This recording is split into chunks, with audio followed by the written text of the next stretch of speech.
जोङो बरपेटा जिल्लाया बे देकापारा गामियाव जों सफैदों। गवालपारा जिल्ला खौसेथि बर' सुबुं बरपेटा जिल्ला खौसेथि बर' सुबुं आफादनि दैदेननायाव आरो बरपेटा जिल्लानि खौसेथि बर' सुबुं आफादनि गासै मावथि हान्जा दैदेनगिरि बिथांमोनजों जोङो जिरायनानै जिल्लानि खौरांखौ जों लादों आरो जोंनि दिनैहाय मावथि हान्जा बिथांमोनखौ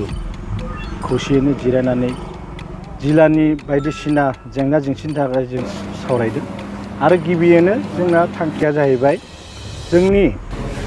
सा सानजा खना खनला थानाय धुबुरीनिफ्राय सदियासिम जे बर' रायजो राजा दं खना खनला बे बर' रायजो राजाखौ लानानै जों खौसेथि लाबोनायनि मोनसे जोंहा थांखि दं। लोगोसेयैनो जों जि बिटिआर एकर्ड थांनाय 2020 मायथाइयाव बे बिटिआर एकर्ड थामथियाव एकर्डआव खौसेथि बर' सुबुं आफादाबो जों सागानगिरि महरै बेहाय बाहागो लादों। दिनैहाय जोङो खौसेथि बर' सुबुं आफादनि नाजानायावनो जोङो बर' कसारि वेलफेयार अट'नमास काउन्सिलखौ जों मोननो हादों। बेखायनो बे बर' कसारि वेलफेयार अट'नमास काउन्सिलनि दा जोंनि फैगौ समफोराव आसाम गभर्नमेन्टजों जोंनि माखासे मोननो नांगौ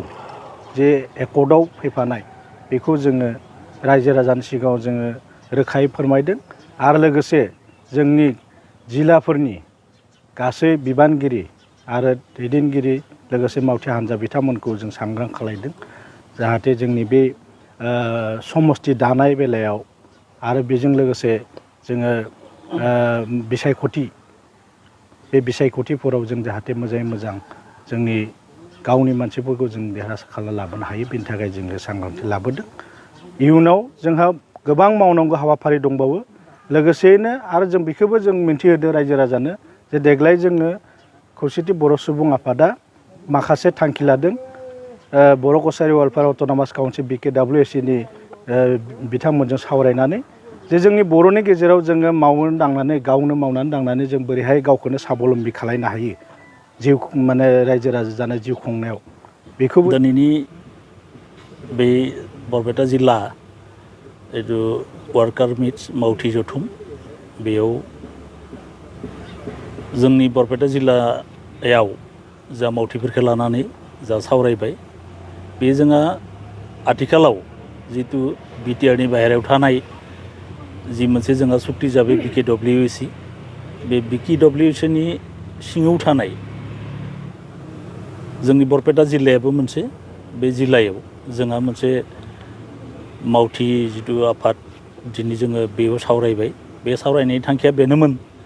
जोङो फैबाय थानाय समाव जोङो बे BKWSCनि सिङाव जोंनि हाबाफारिफोरखौ जों माबायदियै मावनांगोन माबादि मावबा जोंनि खामानिफोरा जाफुंगोन आरो माबादि जों दावगानांगोन बेखौ लानानै जोंनि मिरु खौसेथि सुबुं आफादनि बोसोनगिरिजों लोगोसे आफादगिरि नेहाथारि बुंथिगिरि बिथांमोना फैनानै जोंखौ गोबां बोसोन होबाय आरो जों मिजिंथिदों बै बोसोननि गेजेरजों बा बिथांमोना होलांनाय सुबुरुन आरो जोंनि आफादनि जिবিলাক थांखि बै थांखिखौ लानानै जों फैबाय थानाय सानफोराव जोंनि मावनो गोनां खामानिखौ जों मावगोन होननानै जोङो साखाफारा जानो सानदों। आरो बिदिनो जोङो जिल्लानि गेजेराव थानाय गासै दखरा गासै फोनांजाब आफादफोर जाबादिहाय जोंनि बर' सुबुं आफादफोर दङ बेफोरजों सावरायनानै फैबाय थानाय सानफोराव जोङो जोंनि बे BKWSCनि हाबाफारिफोरखौ